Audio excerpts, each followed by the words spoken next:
네, 반갑습니다. 또 이렇게 우리 계속해서 또 공부할 수 있도록 해주신 하나님께 영광을 올려드립니다. 오늘은 국화 두 번째 시간 우리 함께 살펴보도록 하겠습니다. 기도하고 시작하겠습니다. 하나님 아버지 은혜를 감사합니다. 오늘도 이렇게 귀한 양육 과정의 시간을 우리에게 허락하여 주시고 함께 공부할 수 있도록 은혜 내려주시니 감사합니다. 이 공부하는 내용을 통하여서 우리가 교회를 더욱더 바르게 세워 나가는 저희들 다 되게 하여 주시고, 특별히 오늘 목사와 장로에 대해서 두 번째 시간 살펴볼 때에 하나님께서 귀한 일꾼들을 교회에 세우셨사오니 교회가 세우신 일꾼들로 말미암아 견고히 서나가는 우리 동산교회 되도록 인도하여 주옵소서. 감사드리오며 예수님의 이름으로 기도하옵나이다. 아멘. 자, 오늘은 직분에 대해서 두 번째 시간이지요. 두 번째, 교회를 섬기는 목사와 장로에 대해서 살펴보겠습니다. 자, 그 밑에 1번에 보시면 이제 화면을 좀 바꿔주시겠어요? 예, 좋습니다. 목사와 장로가 함께 말씀 사역을 감당하지만 그 역할은 구분됩니다. 그렇죠. 목사와 장로는 교회를 위해서 하나님이 세워주셨지만 역할에 있어서는 좀 다르게 역할을 하죠.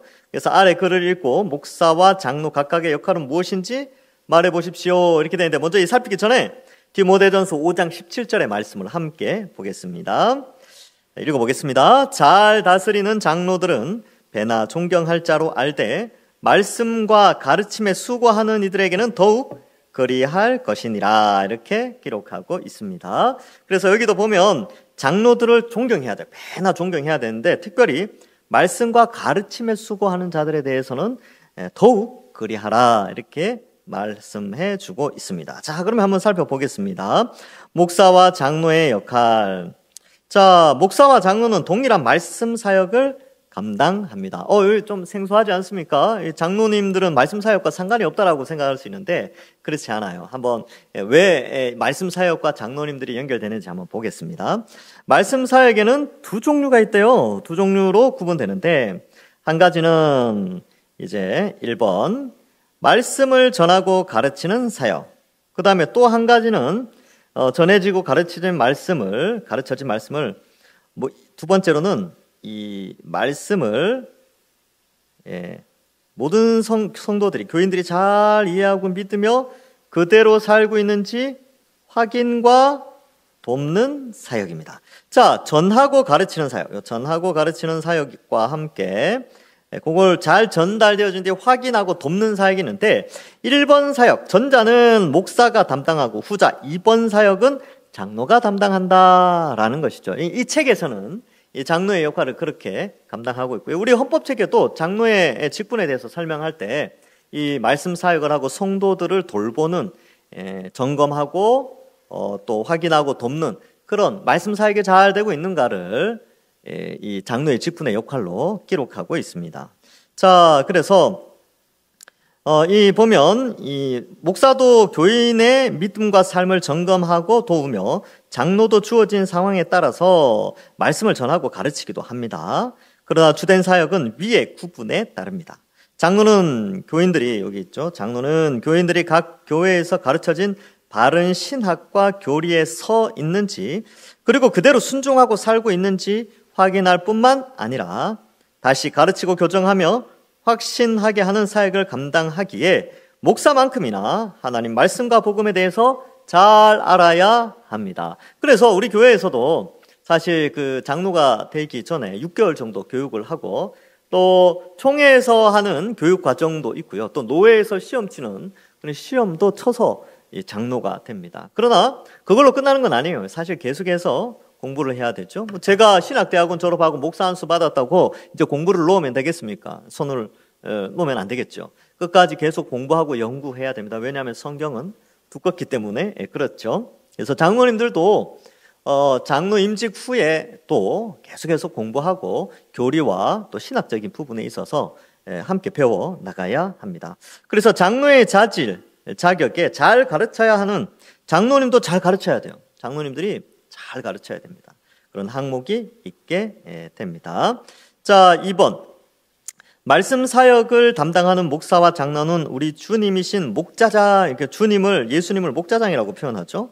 목자장에게 위임받은 목자로서 하나님의 양무리를 치는 사역을 합니다. 베드로전서 5장 2절과 4절인데, 그렇기에 그들의 말씀 사역은 말씀을 근거로 다스리는 사역입니다. 다스리는 사역이기에 명령할 수도 있고 지도할 수도 있지만 그것은 세상의 다스림과는 좀 다릅니다.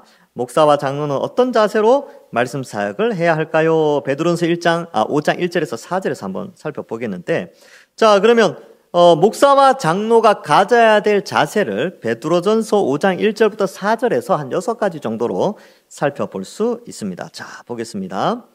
너희 중 장로들에게 권하노니 나와 함께 된 장로요 그리스도의 고난의 증인이요 나타날 영광에 참여할 자라, 이렇게 되는데, 첫 번째 자세는요, 이 고난이에요.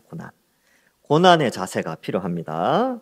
그래서 이 직분을 감당할 때 고난이 오는 것을 당연히 여기고, 그렇지, 이 고난의 길은 바로 목사와 장로가 교회를 섬길 때에 필요한 자세구나라는 것이고요. 두 번째로는 너희 중에 있는 하나님의 양무리를 치되 억지로 하면 안 됩니다.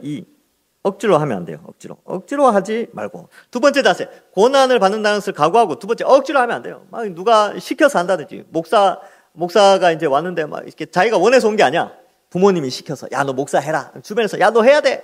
그러니까 막 나는 하기 싫은데 억지로 오면 안 된다는 거예요.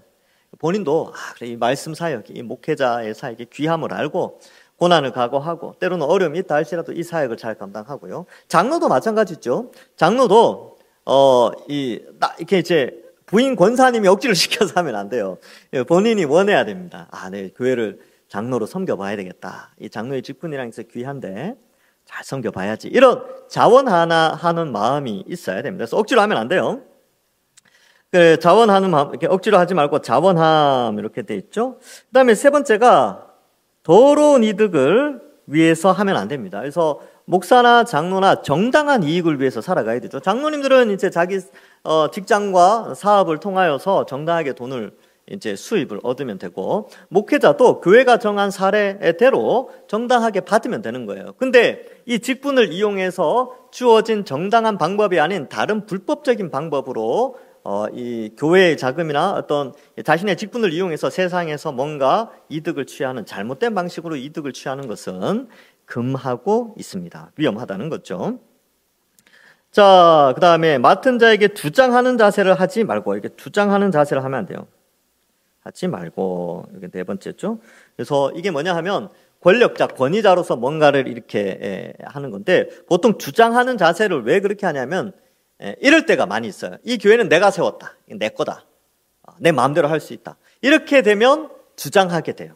근데 그런 개념이 아니고, 이 교회는 예수님이 세우신 것이죠. 예수 그리스도의 십자가 보혈의 피로 교회를 세우셨고, 동산교회도 마찬가지입니다. 이 동산교회의 주인은 예수님이시죠.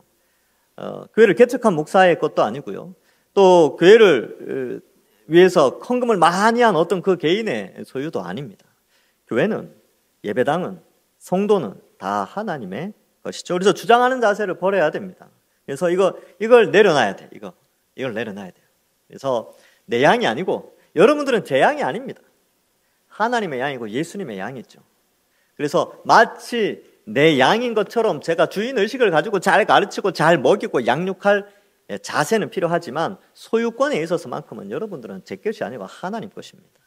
그래서 내 사람으로 만들겠다는 것이 아니라 예수님의 사람으로 만들어야 되겠구나. 예수님의 사람으로 세워질 수 있도록 도와줘야 되겠구나. 이렇게 제가 마음의 자세를 가져야 되는 것이죠. 그래서 주장하는 자세를 가지면 안 됩니다. 그 다음에 네 번째가 본이 돼야 돼요. 다섯 번째죠. 본이 돼야 됩니다. 성도들 누가 봐도 목사와 장로는 본받을 만한 사람이 돼야 됩니다. 그래서 부족함이 있죠. 저나 우리 장로님도 아직 부족한 점이 있지만 그래도 본받을 수 있는 그런 모습으로 세워지도록 해야 되고, 그러니까 기도 많이 해주셔야 됩니다. 목사를 위해서, 장로님들 위해서 본받는 자들로, 본받을 만한 신앙의 본이 되어지는 자들로 잘 세워달라고 성도님들의 많은 기도가 필요합니다. 저 아직 많이 부족합니다. 부족하지만 우리 성도님들께서 본이 되는 그런 목회자가 될 수 있도록 기도 부탁드립니다. 그 다음으로 그렇게 되어 있죠. 본이 되고 그리하면 목자장이 나타나실 때 시들지 않은 영광의 간을 얻으리라, 이렇게 되어 있는데, 어쨌든 이런 뭐 1, 2, 3 예, 뭐 이렇게 돼 있죠. 그래서 여기 억지로 하지 않고 자원함 요거를 2개로 했는데 요거를 하나로 묶었는데 제가 2개로 나누면 6가지가 되고 이걸 하나로 합치면 5가지가 되네요. 그래서 여기 빠뜨린 게 하나 있네. 기꺼이 하며 요런 것도 이제 하나의 자세에 들어가겠죠. 그래서 고난 억지로 하지 않고 자원함으로 더러운 이득을 취하지 않고 기꺼이 하고 뭐 자유롭게 하는 거죠. 그다음에 이렇게 자원함으로 하는 것과 연결되어 있고 기쁨으로 하는 거예요. 억지로 하지 않고 주장하는 자가 아니고 본이 되어지는 것이 이 자세가 되어집니다. 자, 3번. 목사와 장로는 주님이 교회에 주신 선물입니다. 그렇다면 교회의 모든 성도는 목사와 장로에 대해 어떻게 대해야 합니까? 라고 되어 있는데 에베소서 4장 11절과 12절에 보면 그가 예수님 있죠. 예수님이 어떤 사람에게는 사도, 선지자, 사도로, 선지자로, 복음 전하는 자로, 목사와 교사로 삼으셨죠. 그러니까 예수님께서 교회를 세우기 위하여 은사를 주시고 직분을 주셨는데 특별히 목사와 교사는 하나님이 세우신 사람들이라는 것이죠. 그래서 이들을 세우신 이유는 성도를 온전하게 하기 위함입니다. 말씀 사역을 통해서 온전하게 하는 것이죠. 그래서 그리스도의 몸을 세우려 하심이라 이렇게 되어져 있습니다. 자, 그러면 목사의 장로에 대해서 어떻게 대해야 합니까? 여러분들이 그러면 저와 우리 부교육자들 그리고 우리 장로님들을 대할 때 어떻게 대해야 될까? 디모데전서 5장 17절에 보면 배나 존경할 자로 알아야 돼요. 그러니까 우리 성도들 안에서 존경할 사람들 많이 있죠. 믿음의 선배들이 많이 있는데 그러나 저나 우리 장로님들 배나 존경할 것으로 존경해 주시면 됩니다. 물론 일일이 다 해가지고 약점도 다 있죠. 부족한 점도 다 있습니다. 그러니까 부족한 점도 있음에도 불구하고 주님께서 세우셨다. 주님이 선물로 교회에 주셨다라고 생각하시고 존경하시면 됩니다. 사실 인격적으로 보나 뭘 경험적으로 봐서 제가 여러분들에게 무슨 존경의 대상이 되겠습니까? 그런데 제가 존경의 대상이 될 수 있고 장로님들이 존경의 대상이 될 수 있는 것은 바로 말씀 사역의 이 직분이 사용되고 있기 때문에 그렇습니다. 말씀 사역 때문에 그렇죠. 말씀 때문에 존경하는 거죠. 자, 그래서 말씀과 가르침에 수고하는 이들에 대해서는 더욱 그리할지라 해서 말씀과 가르침에 수고하는 이들, 특별히 목회자들에 대해서는 더 그렇게 해라라고 되는데 우리 동산교회 성도님들은 잘 하고 계십니다. 제가 이제 여기 온 지 5년 차인데 제가 처음 왔을 때부터 저를 많이 존경해 주시고 존중해 주시고 물론 그때 코로나라서 다들 잘 뵙지는 못했는데 나중에 이제 2년 지나고 나서 처음 뵙는 분들도 어찌나 존경해 주시는지 그래서 이제 영상으로 설교 듣고 그렇게 하셨잖아요. 근데 실제로 만나 뵀을 때 느낄 수 있었어요. 부족하지만 또 나와의 인격적인 관계가 깊지는 않지만 말씀을 맡았다라는 것만으로 존경해 주시는구나 라는 것을 제가 많이 느낍니다. 그래서 제가 동산교회에 있으면서 행복해요. 존중해 주셔서 감사합니다. 아마 우리 장로님들도 아마 그러실 것 같아요. 베드로전서 5장 5절과 6절에 보면 젊은 자들아 이와 같이 장로들에게 순종하고 다 서로 겸손으로 허리를 동이라. 하나님이 교만한 자를 대적하시되 겸손한 자들에게는 은혜를 주시느니라. 그러므로 하나님이 능하신 손 안에서 겸손하라. 때가 되면 너희를 높이시리라. 이렇게 되죠. 자, 그러면 목사와 장로에 대한 자세는 어때야 됩니까? 첫 번째는 존경해야 되죠. 두 번째 순종해야 합니다. 세 번째가 겸손해야 하는 것이죠. 존중해 주시고요. 순종하시고 또 겸손해야 됩니다. 우리가 원래 그래요. 세례 받을 때도 그렇고 이제 세례 받을 때 그 교회의 치리에 순종하겠느냐라고 이렇게 물어요. 그러면 네 하고 대답하고 세례 받거든요. 우리가 이미 하나님 앞에 서약을 한 부분이기 때문에 우리가 존경하고 순종하고 또 겸손하게 배워야 하는 것입니다. 자, 이제 설명 부분 같이 한번 살펴보겠습니다. 집사는 구제 사역을 담당하는 반면 목사와 장로는 말씀 사역을 담당합니다. 요거 이제 집사에 대한 내용은 다음번 공부 시간, 다음 주는 추석이라서 쉬고요. 그 다음 주에 살펴보겠는데 구제 사역과 관련된 일을 해요. 반면 목사와 장로는요, 말씀 사역을 담당하게 됩니다. 말씀 사역과 구제 사역은 동면의 양면처럼 함께 가야 합니다. 왜냐하면 이 말씀 사역과 구제 사역이 같이 가야 되는 이유가 말씀으로 하나님 나라가 임했음을 전달해야 돼요. 그러니까 이제 교회 공동체에게 하나님 나라가 이미 임했습니다. 완성되는 것은 이제 나중에 문제지만 이미 예수 그리스도의 초림으로 말미암아 구약에 약속된 하나님 나라가 이 땅에 이미 임하였고요.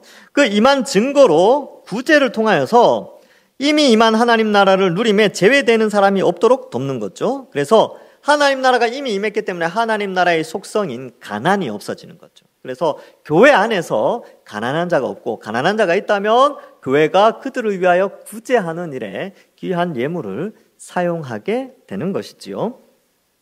자, 그래서 하나님 나라가 이미 임한 것, 그리고 이미 임한 하나님 나라에서 누리는 복, 이것 때문에 목사와 장로가 말씀 사역을 통하여 말씀을 선포하고, 또 집사님들 통하여서 구제 사역이 일어나서 교회 안에서 이미 임한 하나님 나라를 누리게 되는 그러한 것을 이 직분을 통해서 나타내고 있다라는 것이죠.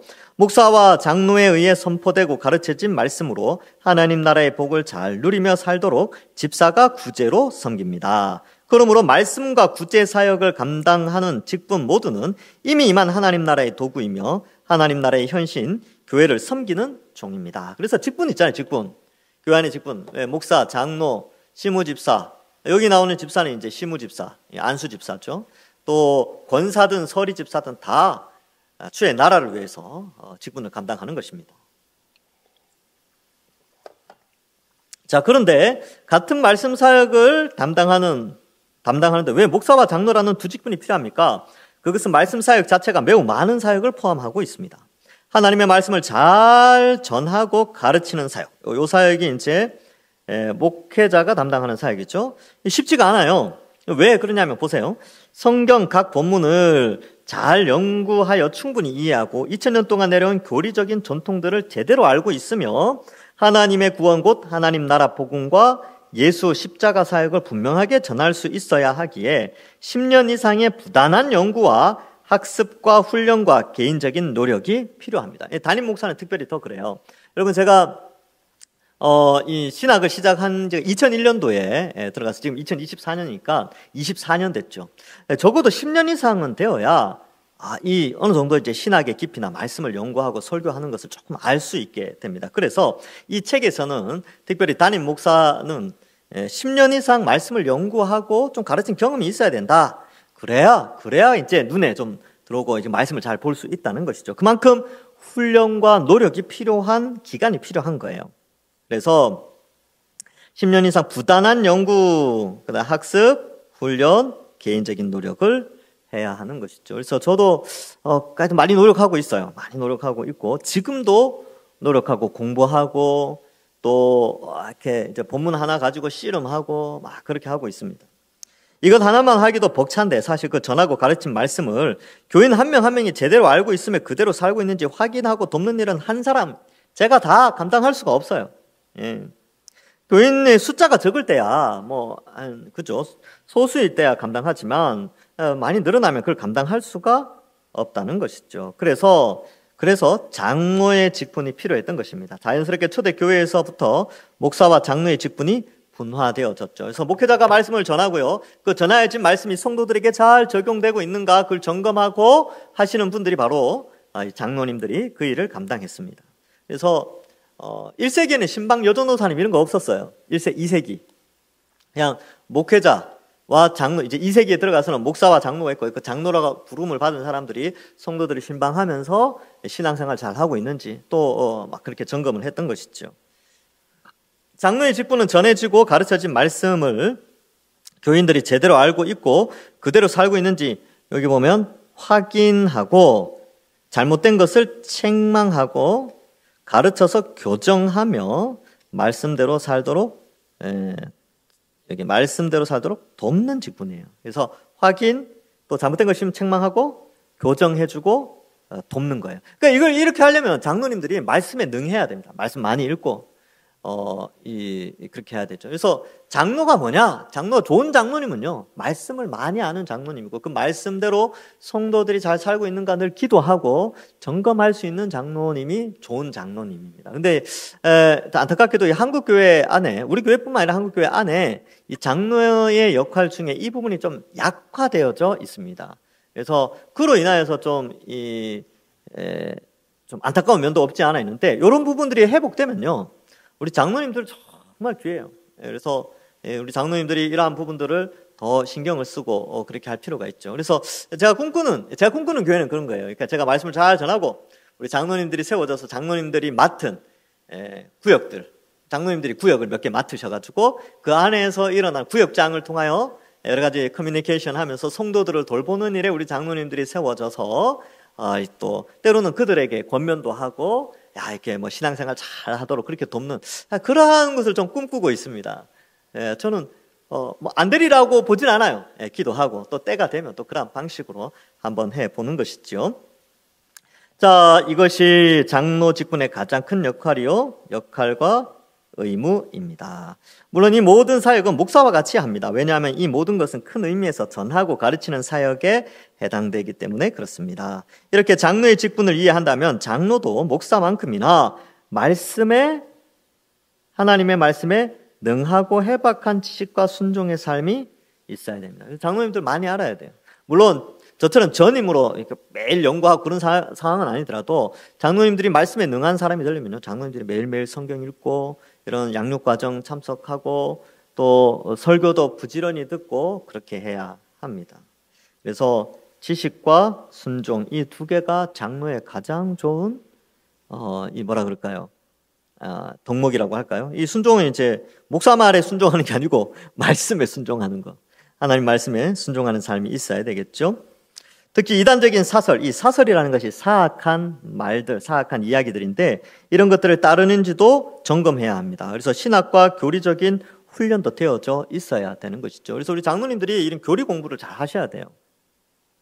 그래서 목사와 장로, 특히 장로는 교인의 각 가정을 신방하거나 각 개인을 만나서 바른 복음과 교리를 믿고 있는지 여기 또 나오죠. 확인할 수 있어야 합니다. 또한 장로는 자신이 먼저 말씀에 순종하여 거룩한 삶을 살아야 합니다. 그러니까 여러분들이 일반 성도들은요, 장로님이라면 이래야 된다라는 기준이 있죠. 목사님이라면 이런 기준이 있어요. 그러니까 저에게 요구하는 그런 신앙적 기준이 있을 거 아닙니까? 그렇죠? 우리 장로님들도 사실 성도들이 기대하는 장로이기 때문에 원하는 그런 신앙의 수준이 있어요. 그러한 삶을 바로 이 말씀에 순종하고 거룩한 삶을 사는 것을 통해서 보여주는 것이죠. 그래야 그게 본이 되어지는 것이죠. 그래야 다른 사람의 삶을 점검하고 책망하거나 격려할 수 있기 때문에 그렇습니다. 그러니까 본인도 말씀 읽지 않고 순종하지 않고 거룩한 삶을 살지 않은데 누가 가서 야, 너 이렇게 살아 그러면 성도들이 무슨 생각하겠습니까? 당신이나 잘하십시오. 뭐 이렇게 생각할 거 아닙니까? 그렇죠? 그러니까 누군가를 권면하고 또 가르치고 하기 위해서는 본인이 열심히 많이 알고 말씀에 순종하며 살도록 애를 써야 하는 것입니다. 자, 지금까지 설명한 목사와 장로가 행하는 말씀 사역을 치리, 통치 이런 개념으로 설명하는데, 목사와 장로가 교회를 대표하여 치리, 곧 다스림을 제대로 행할 때 모든 교회는 악한 세력들의 미혹과 고통을 주는 타락한 삶으로부터 구원받을 수 있습니다. 그래서 여기 보면 악한 세력들, 타락한 삶, 구원. 그래서 악한 세력과 타락한 삶에서 구원받는 것이니까 말씀으로 잘 다스려지면 성도들이 구원을 받을 수 있어요. 구원이라는 것이 지옥에서 천국 간다 이런 개념보다 악한 것에 물들지 않고 바른 길로 걸어가면서 참된 구원의 길을 제대로 걸어갈 수 있게 한다는 것이지요. 목사와 장로가 가진 치리할 수 있는 권세는 우리 주님이 교회에 주신 권세의 핵심입니다. 그래서 이 말씀으로 치리하는 것은 주신 권세의 핵심이 있죠. 교회가 모든 신자의 어머니 역할을 한다고 할 때 그것은 먹을 것을 주고 보호하는 등 잘 양육하는 사역을 교회가 하기 때문에 그렇습니다. 그래서 교회는 신자의 어머니다 이렇게 하면 누가 유명한 분이 말씀하셨어요. 왜? 먹이고 길리고 양육하고 바르게 인도해주고 하기 때문에 그렇습니다. 바로 하나님의 말씀을 통해서죠. 그래서 성경 말씀이 그래서 중요한 겁니다. 제가 와서 이제 계속 성경 읽어야 됩니다. 성경 많이 보십시오. 막 이렇게 하는 이유가 교회를 제대로 세우려면 성도들이 말씀에 능한 사람들이 되면 교회는 자연스럽게 하나님 기뻐하시는 교회로 세워집니다. 자, 여기 보면 이렇게 되어 있죠. 여기 하나님은 이렇게 하나님의 양무리를 치도록 목사와 장로를 세워 주셨습니다. 목사와 장로는 좋은 꼴을 먹이고 쉴만한 물가로 인도할 뿐 아니라 사나운 이리로부터 지키는 치리, 그렇죠? 곧 다스림을 온전히 베풀어야 합니다. 이 표현이 참 좋아요. 사나운 일이. 여러분, 이 사나운 일이라고 되는데 실제적인 동물을 의미하기보다는 우리가 신앙생활을 하는데 우리를 삼키려고 하는 이 세상의 수많은 악한 세력들, 악한 문명들, 가치관들, 이단, 사설들, 사악한 이야기들, 뭐 그런 것들 있죠. 우리의 신앙을 무너뜨리려고 하는 것, 성경의 권위를 약화시키려고 하는 그러한 모든 것들로부터 그것을 이제 사나운 일이다 이렇게 표현하는데, 뭐 어떤 게 있을까요? 뭐 신비주의, 자유주의, 실용주의, 뭐 이런 것들이 있죠.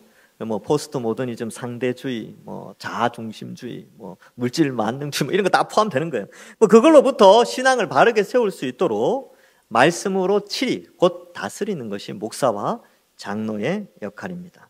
목사와 장로가 제대로 그 직분을 감당하는 교회는 복 있는 교회입니다. 복 있는 교회. 그래서 여러분, 우리 복 있는 교회는요, 여러분들의 기도로 세워집니다. 여러분들이 저와 우리 장로님들을 위해서 기도 많이 해주십시오. 말씀으로 잘 다스리는 교회 되게 해달라고. 그러면 우리 동산교회는 하나님 칭찬받는 교회입니다. 이때 목사와 장로는 세상 사람들이 그러하듯이 주장하는 자세로 함부로 그 권세를 행사해서는 안 됩니다.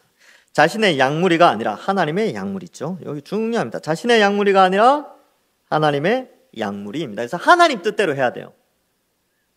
인간의 뜻대로 자기 마음대로, 성경과 반대되는, 성경과 다른 자기 주장을 하면 안 되는 것이지요. 내게 아니니까, 이게 하나님 거니까 성경대로 해야 됩니다. 하나님이 그 피로 사신 교회이기 때문에 그렇습니다. 교회가 어떤 곳인지 안다면 누가 감히 함부로 자신을 위해 그 직분의 권세를 남용하겠습니까? 여기 그래서 이제 오늘날 이렇게 개척하신 목사님들이 그 교회를 자꾸 자기 거라고 생각하셔서 함부로 하고 막 그렇게 하시는, 이제 나중에 막 은퇴하시고 나서도 막 문제를 일으키고 막 그런 이유가 자기 거라고 생각해서 그래요. 아니요. 물론 이제 그 교회를 세우고 섬겨왔던 그 피와 땀, 노력과 잠 자지 못하고 물질을 헌신하고 노력하고 가족이 같이 고통당하고 십자가의 길을 걷고 막 그런 수고함이 있죠. 그 애정은 충분히 녹여져 있다는 걸 압니다. 하나님도 다 알고 계시죠.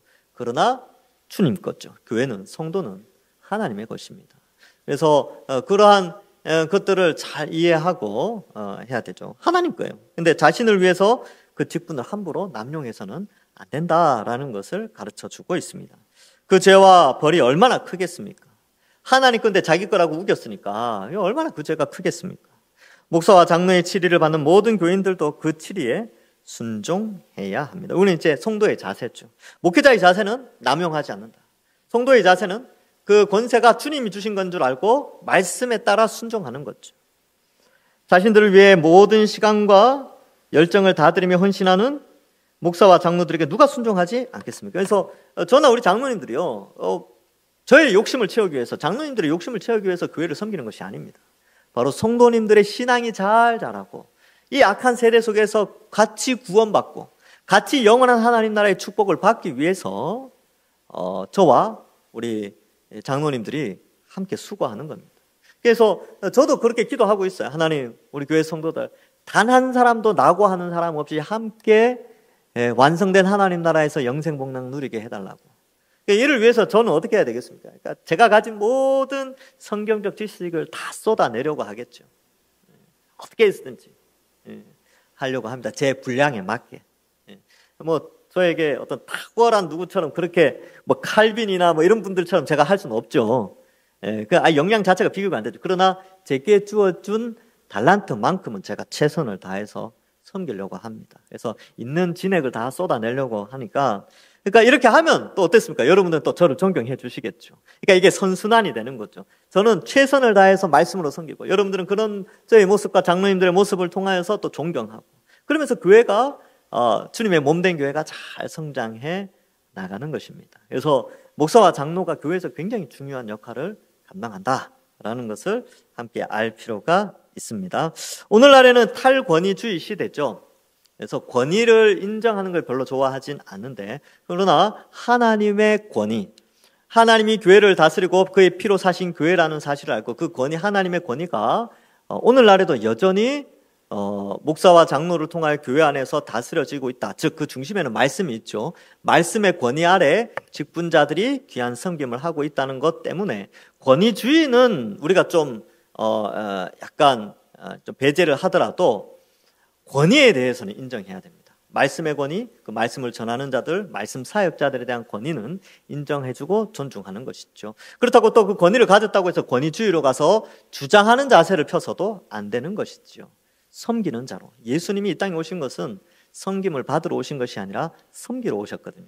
그처럼 어떤 권위를 부여받았다면 권위주의로 가는 것이 아니라 섬기는 자로, 또 믿는 자의 본이 되는 방식으로 가는 것이 바로 목사와 장로의 올바른 모습이 되겠습니다.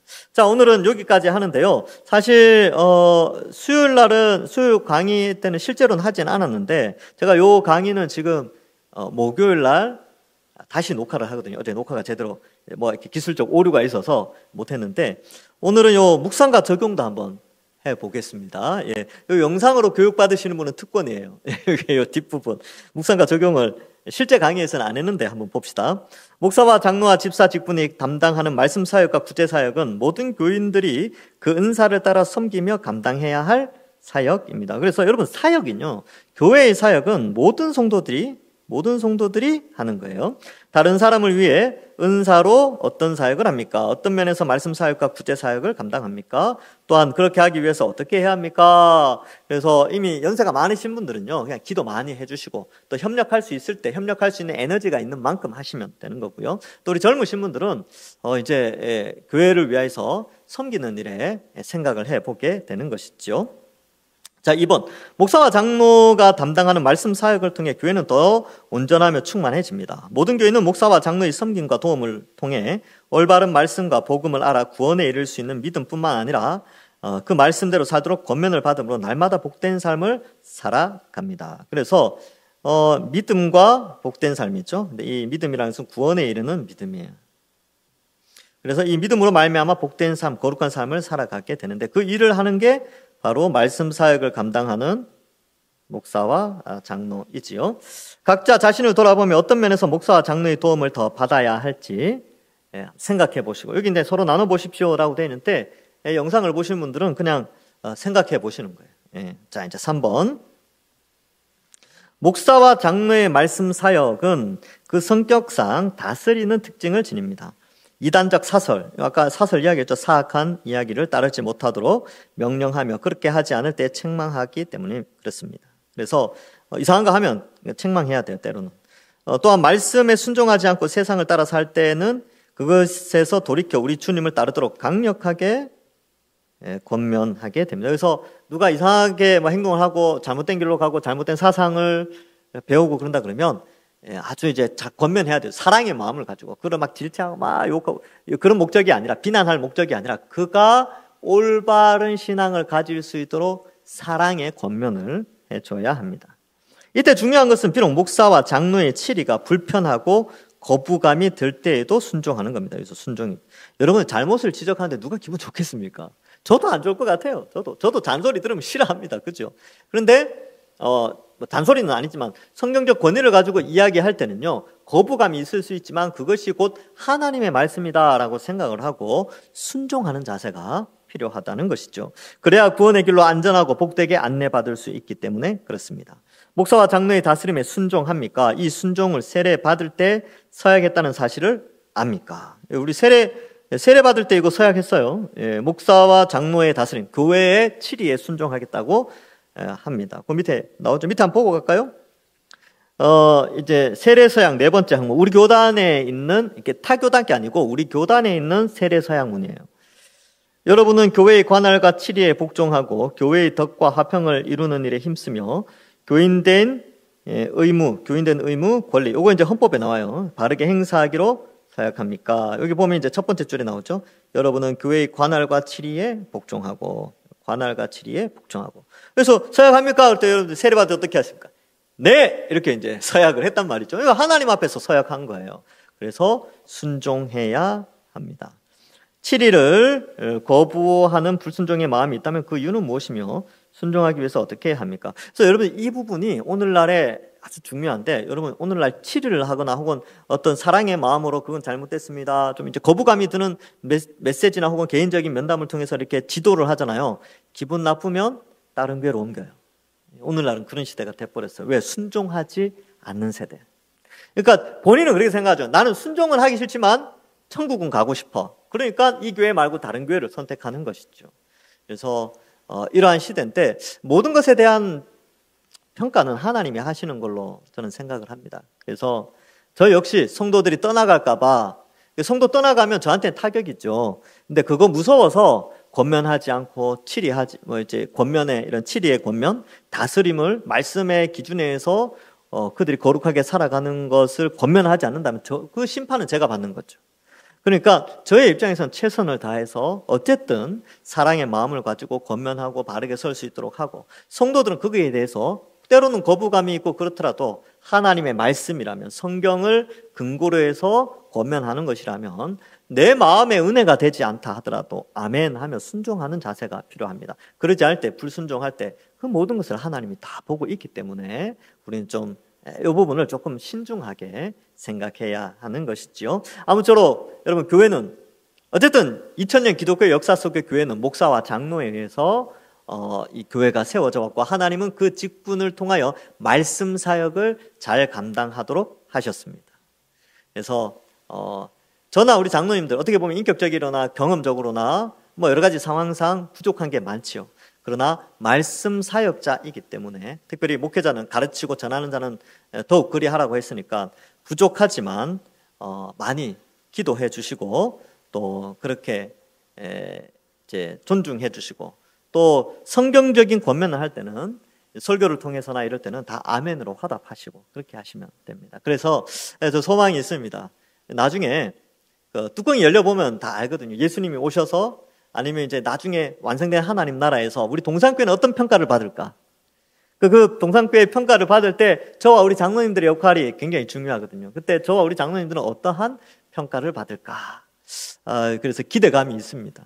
저도 제 분량만큼은 어쨌든 최선을 다해서 착하고 충성된 종이라고 들어야 되지 않겠습니까? 그렇죠? 여러분들도 마찬가지입니다. 여러분들도 역시 이 교회의 권위 아래, 말씀의 권위 아래 순종하면서 함께 우리 믿음 생활 잘해서 우리 다 같이 천국에서 착하고 충성된 종이라고 인정받는 저와 여러분들, 우리 동산교회 성도들 다 되기를 주님의 이름으로 간절히 축원합니다. 자, 기도하고 마치겠습니다. 하나님 감사합니다. 2000년 기독교 역사, 교회 역사 속에 하나님께서 목사와 장로를 세우셔서 말씀의 권위를 세우고 그 말씀을 전파함으로 구원에 이르는 지식이 교회 안에 있어서 많은 성도들을 구원하는 일에 귀한 직분자를 세워 여기까지 이끌어 주시니 감사합니다.